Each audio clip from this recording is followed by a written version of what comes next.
बंकनाल में पलटने का या प्रवेश का जो भेद बताया महाराज जी ने, वो कोई वहाँ पे ना तो कुंडलनी जगाना है, ना वहाँ कोई चेतन करना है, कोई करनी और क्रिया तो है ही नहीं। पता नहीं क्यों हमारे राम सिन्हा करनी और क्रिया में भटक रहे हैं। ये बंकनाल की भक्ति नहीं है, ये शंखनाल की भक्ति है। और जो लोग ये ताल ठोकते हैं कि हम बंकनाल में कुंडलनी जगा के प्रवेश कराएंगे, सरासर धोखा और झूठ कहते हैं। अरे भाई, ये सब अपने प्रेम की बात है। प्रेम है नहीं, प्रीति है नहीं, बस खाली बेगारी करने से थोड़ी काम बनता है। महाराज कहते हैं कि महाराज प्रेम के लिए केवल एक उपाय एक ही है, और वो है सद्गुरु। लेकिन महाराज सद्गुरु का प्रेम सरल नहीं है। क्यों? सद्गुरु चेतन है। सद्गुरु के लगी भूख है, प्यास है, नींद है, बीमारी है, रोग है, और ये सब साधारण मानव के अंदर भी है। जब हम अपने गुरु महाराज के अंदर दोष देखते हैं तो हमारा प्रेम कम हो जाता है, भाव कम हो जाता है। इसलिए महाराज समझाते हैं कि दूसरा कोई उपाय भी तो नहीं है, हमें सद्गुरु के अलावा और कोई उपाय नहीं है। सद्गुरु के अंदर कमी देख के जगत का हमें केवल मान सम्मान बढ़ाई नहीं बटोरना है। भाई कहते हैं कि सतगुरु के दया से ही कोई प्रेम से राम राम रटन कर सकता है। सतगुरु दया रटे राम रटे कोई, ने अक्षर प्रगटे तब ओई। सतगुरु दया राम रटे कोई। सतगुरु की दया से ही कोई राम भजन कर सकता है। सतगुरु की मेहर से ही कोई राम भजन कर सकता है। जब सतगुरु की मेहर नहीं है, दया नहीं है, तो हमारे अंदर वो चीज़ प्रकट होगी ही नहीं, चाहे कुछ कर लो। और कोई उपाय नहीं है ना। प्रेम उपाय तत्व के ताही, कुदरत कला प्रगटे माही। प्रेम का उपाय क्या है? प्रेम का उपाय है सद्गुरु। और जब हमारा प्रेम और प्रीति से भजन होना शुरू हो गया, हम असल में सद्गुरु से प्रेम क्यों नहीं कर पाते हैं? क्योंकि हम जगत को देखते हैं और जगत जैसा ही हमको गुरु दिखाई देता है, इसलिए हमको शंका पैदा हो जाती है। देखो, हम रिक्शा वाले पे विश्वास कर लेते हैं, बस ड्राइवर पे विश्वास कर लेते हैं, बिना पूछे उसके बस में बैठ जाते हैं। वो कहीं पार लगाएगा या ठोक देगा हमको पता नहीं है, लेकिन हम विश्वास करते हैं। सद्गुरु से प्रेम करते समय हमारे अंदर कपट होता है। कहीं ये लालची तो नहीं है, कहीं ये लोभी तो नहीं है, कहीं ये कामी तो नहीं है, कहीं ये क्रोधी तो नहीं है। कामी क्रोधी जैसा भी है वो तो अपने लिए है ना। हमको क्या करना है? हमको तो अपना काम बनाना है। माध्यम वही है, तो हमें उन्हीं से प्रेम करना होगा। कबीरा तेरी झोपड़ी कटखन्नों के पास, करेगा सो भरेगा, तू क्यों हो तो उदास? क्यों उदास होते हो? सतगुरु से प्रेम लगाना, क्या तूने सहज में जाना? प्रेम लगाया मीरा बाई ने, विष से अमृत बनाना, क्या तूने सहज में जाना? कोबरे का विष भी अमृत बन गया मीराबाई के लिए। ऐसा प्रीति लगाई। जब राणा ने भेजा कि ये तुम्हारे कृष्ण के चरणामृत का प्रसाद है, ग्रहण कर लो, और जैसे ही सुना कि मेरे प्रभु के प्रसाद भेजा, मेरे पति ने तुरंत उठा के ग्रहण कर लिया। बड़ी खुश हुई। पति के हाथ से आया और प्रेमी के चरण का रस है, तो दोनों तरफ से हमारा कल्याण ही होगा। प्रेम लगाई विदुरानी ने, प्रेम लगाई विदुरानी ने, केला का छिलका खिलाना, क्या तूने सहज में जाना? ये है प्रेम। जब विदुरानी स्नान कर रही थी, भगवान कृष्ण पहुँचे। भगवान कृष्ण ने कहा, चाची मुझे भूख लगी है। तो उन्होंने वस्त्र नहीं बदला, वो वैसे ही जैसे स्नान कर रही थी वैसे ही वस्त्र पहने बिल्कुल नग्न अवस्था में ही आके कृष्ण भगवान को हाथ पकड़ के अंदर ले आई और उन्होंने उनको अपने हाथों से केला खिलाया। तो छिलका तो उनके मुंह में डालती, गूदा बाहर फेंक देती। प्रेम में अकबक हो गई। उसको अपने वस्त्र का होश नहीं, उसको अपने खिलाने के विधि का होश नहीं। हम गुरु के पास जाते हैं, गुरु से प्रेम करते हैं, लेकिन मुझे होश सब कुछ होता है। यही समर्पण है क्या? जब उस संत को एक तांत्रिक ने ला के कहा विष दे के कि ये तुम्हारे गुरु के चरणामृत हैं, इन्हें ग्रहण कर लो, और उस संत ने उस विष को ग्रहण कर लिया, तो उस तांत्रिक के अंदर आग लग गई। ऐसी कथा आती है ना भक्तमाल में। उन्होंने ये नहीं सोचा कि ये क्या है, मैं क्यों पीऊँ, ये तो मेरा दुश्मन है, ये लेके आया है तो जहर तो नहीं लाया होगा। चूँकि नाम लगा दिया कि आपके गुरु का चरणामृत है, बस इतना ही बहुत था, वो ग्रहण कर गए। एक पल के लिए भी विचार नहीं किया।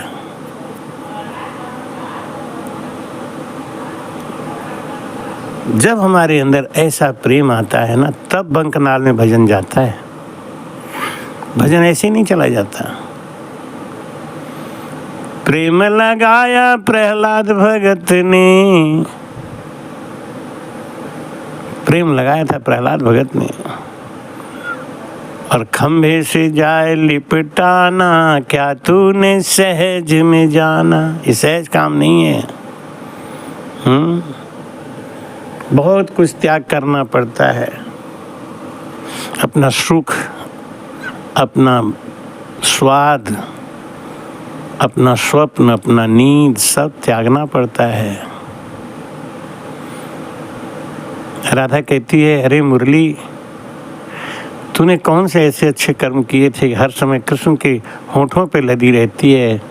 मुरली बोली, बहुत बड़ा त्याग किया है बहना, तुम तो सोच भी नहीं सकती। तुम तो अपने परिवार के लोक लाज में फंसी रहती हो। कृष्ण हमको यहाँ ना छू लें, यहाँ ना छू लें, इस बात में फंसी रहती हो। मैंने अपना परिवार छोड़ा, घर छोड़ा, और बांसुरी बनाने वाले के द्वारा दिया गया सारा दुख झेला, और तब कृष्ण के हाथों में खेलती हूँ। ये सब सुनने में अच्छा लगता है, लेकिन है बहुत दूर, बड़ा विलक्षण है। ऐसी प्रीत सतगुरु की जानी, कैसी? जैसे मछली की प्रीति है। मछली को पानी बहा नहीं सकता, कितना भी धारा तेज हो, वो मछली उल्टी चढ़ जाती है, धारा के विपरीत चल जाती है। धारा के संग चलने पर भी हाथी बह जाता है, पूरा गांव बह जाता है। सतगुरु से प्रेम लगाना, क्या तूने सहज में जाना। विवेकानंद ने प्रेम किया था रामकृष्ण परमहंस से। सारे शिष्य उनको छोड़ के चले गए। शरीर में ऐसा रोग था, कैंसर का फोड़ा था। तब इतना साधन भी नहीं था और कोई सेवा ही था।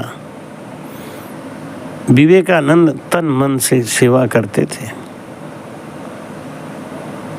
और गुरु की भक्ति का ऐसा प्रताप हुआ कि विवेकानंद आज विश्व में छाए हुए हैं। उनका नाम अमर हो गया है।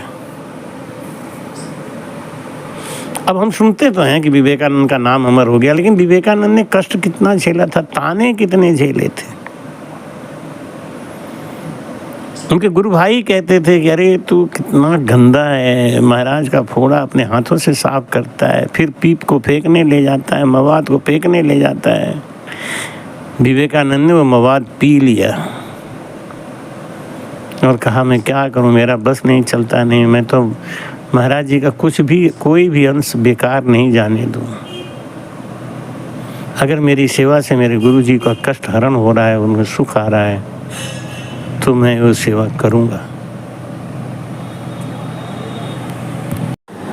जिस प्रकार से राजा के आने के बाद सब प्रजा उनको प्रणाम करते हैं, जबकि राजा के शरीर में और प्रजा के शरीर में कोई अंतर नहीं है। वही खून, वही हाड़, वही हड्डी, वही मांस, वही मज्जा, वही चमड़ी राजा के अंदर भी है और वही प्रजा के अंदर भी है। लेकिन राजा और प्रजा के भेद क्या है?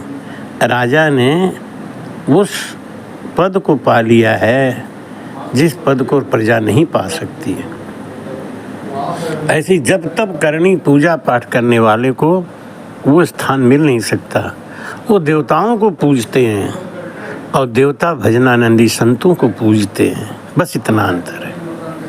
सब देवत सामा चल आया और जय जय वाणी कलश बधावे। ज्यों दुनिया राजा को माने, यूं देवत संत जन को जाने। जितने देवता हैं वो संत को इसी प्रकार से देखते हैं जैसे राजा को प्रजा देखती है। हम राम से नहीं है ना, हम लोगों में कितनी बड़ी कमियां हैं। राम से नहीं भी बनते हैं और श्रीमद् भागवत कथा का आयोजन भी कराते हैं। राम से नहीं भी बनते हैं और इस 3 लोक की भक्ति में मन लगाते हैं। अब आप विचार करके देखो कि ये आपको कहाँ ले जाएंगे। एकण अंग रहा मत सो मुझे न कोई, दिन दिन दूनी प्रीत शरण सद्गुरु की हुई। अब तो भक्ति भी व्यापार हो गया है, एक तरीके का सौदा हो गया है, मनोरंजन हो गया है।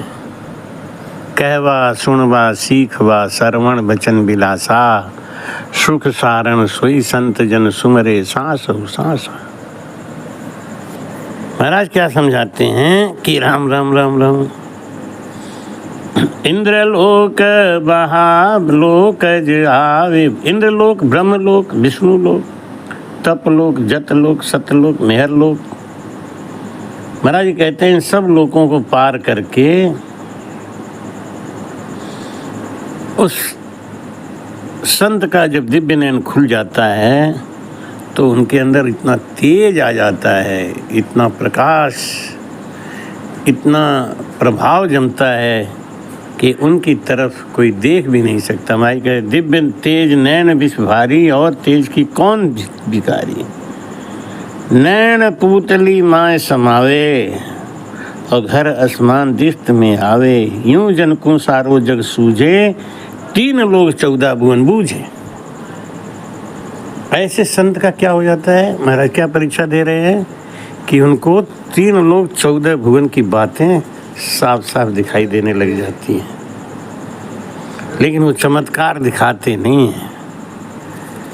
उनको अनुभव हो जाता है, वो सब जानते हैं कि ये सब कार्य परमात्मा का उसके बस में है और वो अपने आप ही करेंगे।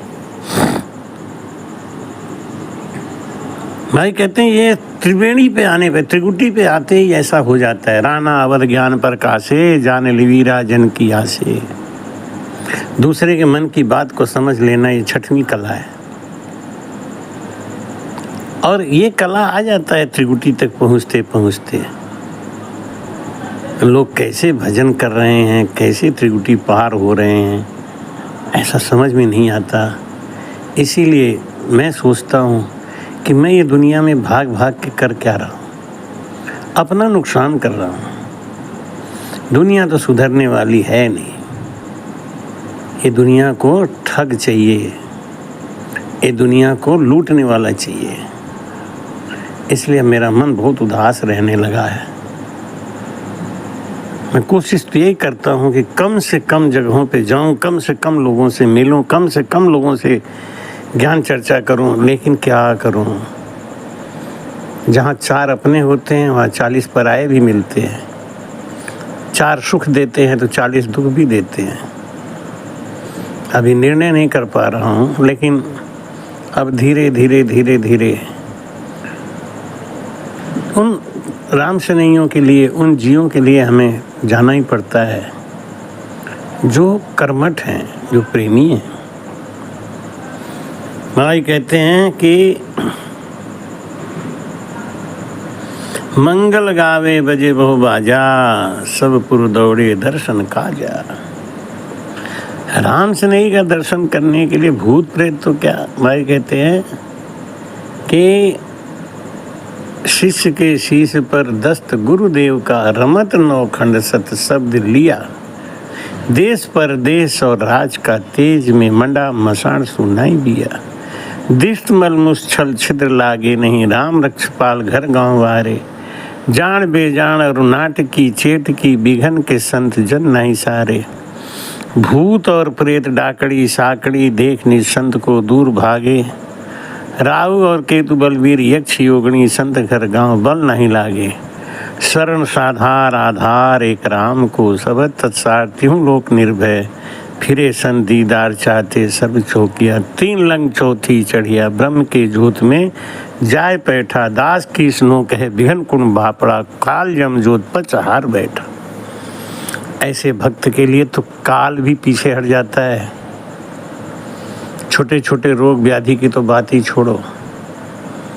भाई कहते हैं कि हीरा जोत जगा मिग लागी, इमरत बूंद जोतर भी जागी। हिला पिंगला पाँव पखारे, सुख मन आरती आन उतारे।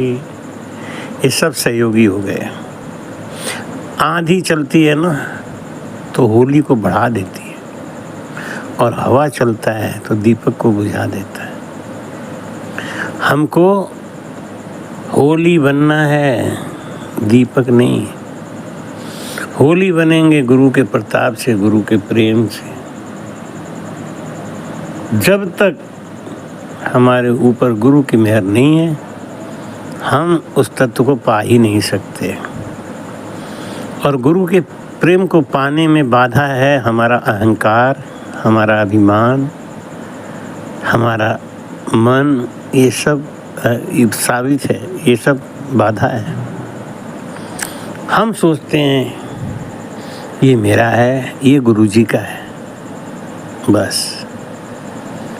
और यही द्वैत भाव हमको गिराता है।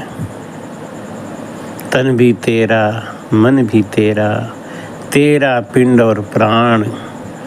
तू है मेरा, मैं हूँ तेरा, ये दादू का ज्ञान। तन भी तेरा, मन भी तेरा, तेरा पिंड और प्राण। मेरा तो कुछ है ही नहीं, आपका है, आपकी चीज़ है। हमारे उदयपुर में एक मंजू भाई है ना, तो अपने बच्चे को हमें दे दिया गोद। कहती है आपका बेटा है, आप निर्णय लो। तो मन से दिया हुआ चीज़, उससे हमारा लगाव कम हो जाता है। जब हम शरीर को अपना मानते हैं तो हमारा शरीर में लगाव बढ़ जाता है।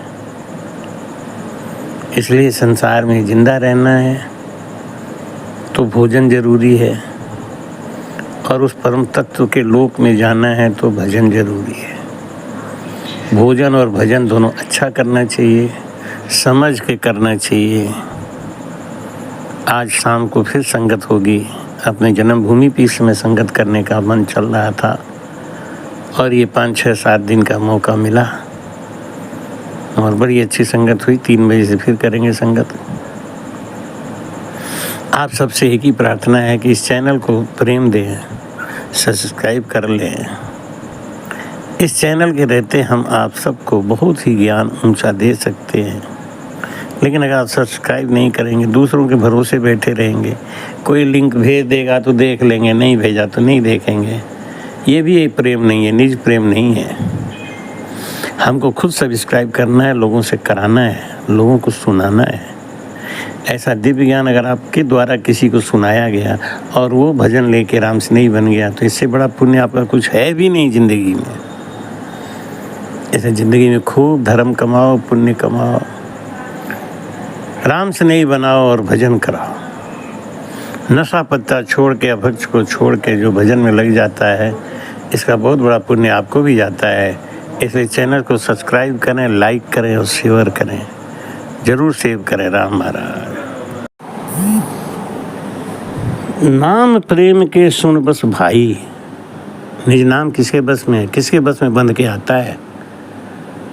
जैसे हनुमान जी को मेघनाथ ने ब्रह्म फांस में बांध दिया, वो बंध गए मर्यादा के लिए, प्रेम के लिए। लवकुश ने हनुमान जी को बांध दिया, वो बंध गए किसके लिए, प्रेम के बस में। ऐसी ये निज नाम है तो बहुत पावरफुल, हनुमान जी की तरह बहुत शक्तिशाली है, लेकिन ये बनता है किससे, ज्ञानियों से नहीं, त्यागियों से नहीं, ध्यानियों से नहीं, ये बनता है प्रेम से। नाम प्रेम के सुन बस भाई, और प्रेम बिना नहीं और उपाय, दूसरा कोई उपाय है ही नहीं। महाराज जी ने साफ साफ मना कर दिया, साजन सोच एक नहीं राखे, निस दिन नाम निकेवल भाके। भाई कहते हैं कि प्रेम के बिना कोई दूसरा उपाय है ही नहीं। रटना की विधि टाल के साजन करे अनेक, से सब हद का ख्याल है नाना विध का देख। रटन करते करते करते करते हमारा प्रेम पैदा होगा। प्रेम कब पैदा होगा, जब रटन करने का नेम होगा। नेम है नहीं तो प्रेम कहाँ से आएगा। रटन करना है हमें खूब। भाई कहते हैं कि दूसरा कोई भी साधन नहीं आएगा काम में। अगर कुछ करते हो तो अनायास निरर्थक श्रम करते हो। प्रेम माय विध और विचारे, तो जो नमक दूध में डारे। जैसे दूध में नमक डालने से वो फट जाता है, ऐसे ही प्रेम के अलावा दूसरा कोई भी रास्ता नमक के समान है, उसके डालते ही हमारी भक्ति फट जाती है। पूर्ण समर्पण, और वो आजकल है नहीं। क्यों नहीं है? क्योंकि गुरु भी कपटी और चेला भी कपटी है, दोनों कपट से मिलते हैं, तो प्रेम जागेगा कहाँ। और प्रेम नहीं है तो पैदा कैसे होगा। महाराज समझाते हैं कि नाम उलट गगन चढ़ जावे। प्रेम से नाम पलट के,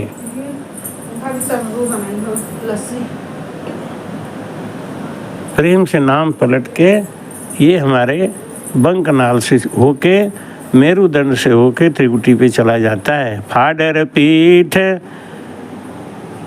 पीठ शिखर में आवे, मेरुदंड के ऊपर ये त्रिकुटी में। ये भजन जाने का रास्ता यही है बंकनाल का, और ये प्रेम के साधन से चढ़ता है। भाई कहते हैं कि जब तक ये भजन में प्रेम नहीं आएगा, सद्गुरु से प्रेम नहीं आएगा, तब तक आप ये मान के चलो क्या कि भजन आपका पलटेगा ही नहीं। क्योंकि ताला ताक शब्द ही खोले। ताला कौन खोलेगा? शब्द। 8:36 कली जहाँ भासे, पाख पाख पर सूर प्रकाशे। 8:36 कितने? 44। सुन 21 चूर जन आया, मेरे सुन घर नौबत लाया। मेरुदंड के नीचे बंकनाल पे 44 कमल का, यानी 44 सूर्य के बराबर अनुभव होता है। यानी अब हमारा ज्ञान पूर्ण तरीके से प्रकट होने लग गया है। जैसे सूरज सुबह 6 बजे कितने कला से होता है, 8 बजे, 11 बजे और 12 बजे। ऐसी भजन हमारा जैसे जैसे आगे बढ़ता है, हमारे अंदर वो गुण और कला प्रकट होता जाता है। भाई कहते हैं कि ममंकार माया यहाँ त्यागी, निरंकार आगे धुन लागी। एक डंक्यो बाजे एक घाई, लोक लोक में बटे बधाई। बोलो राम। ममंकार, मम्मा मेरू थक गयो। राम राम कहते हुए हम मेरुदंड पे आए, लेकिन अब यहाँ पे आने के बाद हमारा मकार ध्वनि शांत हो गया है। अब रकार ध्वनि आगे चलेगा, र र र र र र र र र र र र र र र र। सब देवत सामा चल आवे, जय जय वाणी कलश बधावे। ज्यों दुनिया राजा को माने, यूं देवत संत जन को जाने। जब हम भजन के द्वारा मेरुदंड को जीत के आगे बढ़ने लगते हैं, 21 स्वर्ग में देवताओं का वास है, देवलोक है। जब इस देवलोक को पार करने लग गए तो देवता लोग हमारे सामने आके सन्मुख आके कहते हैं, धन्य है आपने मनुष्य तन पाके वो कार्य किया जो हम सब नहीं कर पाए। आपने अपने जीवन को धन्य कर लिया है, आपका दर्शन पाके हमारा जीवन धन्य हो गया है। इंद्रलोक ब्रह्मलोक ज आवे, इंद्रलोक ब्रह्मलोक विष्णुलोक शिवलोक शक्तिलोक, इन सब को पार करता हुआ ये जीव अपने उस मेहर लोक ये सातों भवना, और लोक लोक तेज तप दूना, दूने भाग तेज तप सारा, शेष लाख कहाँ करोड़ बिचारा। जैसे दोपहर के समय में गर्मी खूब पड़ने लग जाती है, हम उस धूप में सूरज को आँखों से देख भी नहीं पाते हैं, उनकी चमक इतनी तेज हो जाती है। ऐसे ही जो भजन करते हैं उनका भजन करने से तेज इतना बढ़ जाता है कि उनके सन्मुख जाते ही हमारा स्वभाव और गुण बदल जाता है। खुद तपस्वी का तो स्वभाव गुण बदला तो बदला, लेकिन जब वो किसी के सन्मुख जाता है तो सामने वाले का भी गुण और स्वभाव बदल जाता है। ये है निज नाम की परीक्षा। हमारे दुश्मन भी अगर हमारे सन्मुख बैठे हैं और उनके हृदय में हमारे प्रति प्रेम आ जाए तो समझ लो कि ये प्रेम पक्का है। कृपया चैनल को सब्सक्राइब करना ना भूलें। राम राम।